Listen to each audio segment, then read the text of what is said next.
Welcome friends to Vitor classes. So हम एक video लेके आए हैं जिसमें हम कॉम्प्रिहेंशन का प्रैक्टिस करेंगे इंग्लिश के लिए। और ये हिंदू के एक आर्टिकल का कॉम्प्रिहेंशन बनाया हुआ है, ठीक है। एग्जैक्ट कॉपी नहीं, बट उसके इंस्ट्रक्शन और वर्ड्स यूज़ करके ये बनाया गया है। तो ये बहुत हेल्पफुल हो सकता है आपके एग्ज़ाम के लिए, जो कि आपके एसएससी में पूछा जाएगा। तो ये करंट अफेयर में थोड़ा काम कर लेगा और इंग्लिश भी आपकी इम्प्रूव हो जाएगी। तो कॉम्प्रिहेंशन पढ़ते हैं हम लोग सबसे पहले। तो कॉम्प्रिहेंशन में है क्या, the international court of justice is expected to deliver its opinion on its legal consequences of the Israeli occupation of Palestine territories। जो इंटरनेशनल कोर्ट ऑफ जस्टिस है वो उससे एक्सपेक्ट क्या किया गया है कि अपना डिलीवर देगा ओपिनियन लीगल कॉन्सिक्वेंसेस पे, मतलब legal of the Israeli occupation, मतलब इसराइल का जो ऑक्यूपेशन है पैलेस्टाइन के ऊपर, उसके कॉन्सिक्वेंसेस क्या, मतलब उसके प्रभाव क्या क्या पड़ सकते हैं इसराइल के ऊपर। This opinion could have significant political and legal implication. ये जो ओपिनियन है ये सिग्निफिकेंट और लीगल इम्प्लीकेशन भी हो सकता है। The ICJ's advisory opinion was requested by the United Nations as General Assembly UNGA। जो इसका एडवाइजरी ओपिनियन है ICJ का, वो किसने मांगा है, यूनाइटेड नेशन जनरल असेंबली ने। कब मांगा था, 2022 में। Following a resolution passed with significant majority, the resolution was adopted with 87 votes in favor, 26 against and 53 abstention। ठीक है, जो रेजोल्यूशन था वो कैसे अडॉप्ट किया गया था, जिसमें 87 वोट पड़े थे कि फेवर में रहेगा, 26 अगेंस्ट में, और 53 ने बोला था कि हमें इसमें कोई बात नहीं है, जैसा है ठीक है। The advisory opinion is not binding. जो एडवाइजरी ओपिनियन है वो नॉन बाइंडिंग है। नॉन बाइंडिंग का मतलब ये होता है कि आप एज ए सलाह उसके ले सकते हैं, बट ज़रूरी नहीं कि उसे माने। जैसे कि हमारे साथ प्रेसिडेंट के साथ होता है, वो कोर्ट का सलाह ले सकते हैं, बट मानना नहीं मानना उनके ऊपर है। But holds considerable weight in international and diplomacy. But इसका महत्व बहुत होता है इस फैसले का। इट इज़ एंटिसिपेटेड मतलब क्या होता है कि माना जा रहा है। The ICJ will analyse the legal status of the territories occupied by the Israeli since 1967 6 day war. तो 1967 में जब 6 डे वॉर हुआ था, तब से जो ऑक्यूपेशन है उसके बारे में भी सोचा जाएगा।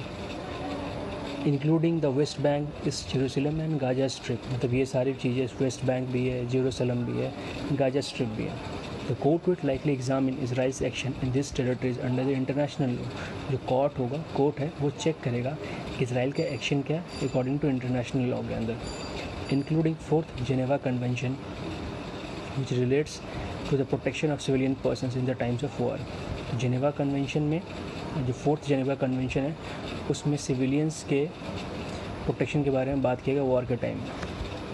Palestinians and their supporters argue that Israeli settlements in these territories violate international law and constitute a breach of Geneva Convention। जो पैलेस्टाइन है और उसके सपोर्टर है, ये आर्ग्यू करते हैं कि settlement in this territories violate international law and constitute a breach of Geneva convention. Palestine के जो लोग हैं वो बोलते हैं कि जो इसराइल ने इंटरनेशनल लॉ को तोड़ा है। On the other hand Israel disputes this claim. दूसरे पक्ष में इसराइल जो है इस क्लेम को बोलते ही नहीं, ऐसा नहीं है। Maintain actions are lawfully and necessary for security reasons. उनका कहना है कि जो एक्शंस है वो नेसेसरी है सिक्योरिटी रीजंस के लिए। The upcoming ICJ opinion is expected to address this contentious issue and provide clarity on the legal framework. ये जो इशू है, ये कॉन्टेंटेनियस इशू जो है, ये बहुत ही नेसेसरी है, ठीक है। और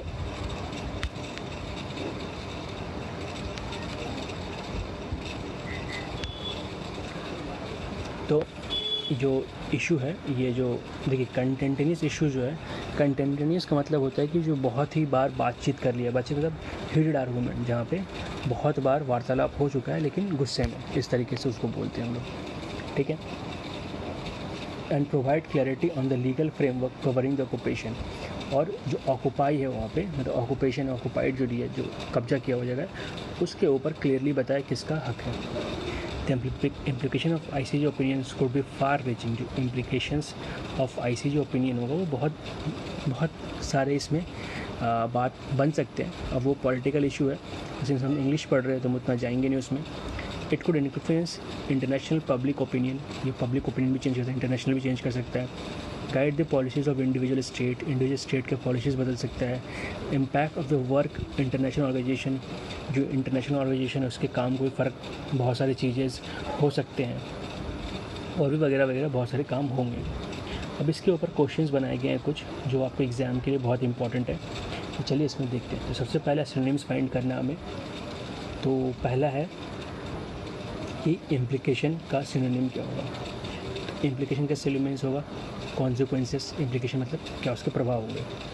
तो कॉन्सिक्वेंसेस, डिस्प्यूट्स का क्या क्या है, agree, contest, avoids and support. तो कॉन्टेस्ट, इलेक्शन कॉन्टेस्ट करते हैं तो डिस्प्यूट का उस तरीके से हम लोग ले सकते हैं कि डिस्प्यूट मतलब अलग अलग बात। कॉन्टेस्ट भी वही लोग करते हैं जो थोड़ा अलग अलग होते हैं, कंटेस्ट करते हैं। नॉन बाइंडिंग का क्या होगा यहाँ पे, नॉन बाइंडिंग में स्टार्टिंग में ही बताया था कि नॉन बाइंडिंग ऐसा है कि जो ज़रूरी नहीं कि आपको मानना ही पड़े, बस एडवाइजरी है, तो एडवाइजरी। फिर आते हैं एंटोनिम में, तो मेजॉरिटी का सिंपल है माइनॉरिटी, सपोर्टर्स का अपोनेंट्स, एडॉप्टेड का एक्सेप्टेड, रिजेक्टेड, पास्ड और इंडोज्ड। तो एडॉप्टेड का आपका रिजेक्टेड। अब देखिए, अब यहाँ क्या है, ICJ's advisory opinion was requested bye, जो ICJ का एडवाइजरी ओपिनियन था उसको किसने रिक्वेस्ट किया था, यूनाइटेड नेशन जनरल असेंबली ने। ये आपको बस थोड़ा सा ऊपर स्क्रॉल करिएगा, आपको यहाँ पे दिख जाएगा UN वगैरह, ठीक है। फिर आते हैं 8 नंबर क्वेश्चन पे। The territories occupied Israel since 1967, 6 war include the West Bank dash and Gaza street. तो इस जेरूसलम इसका आंसर है, ठीक है।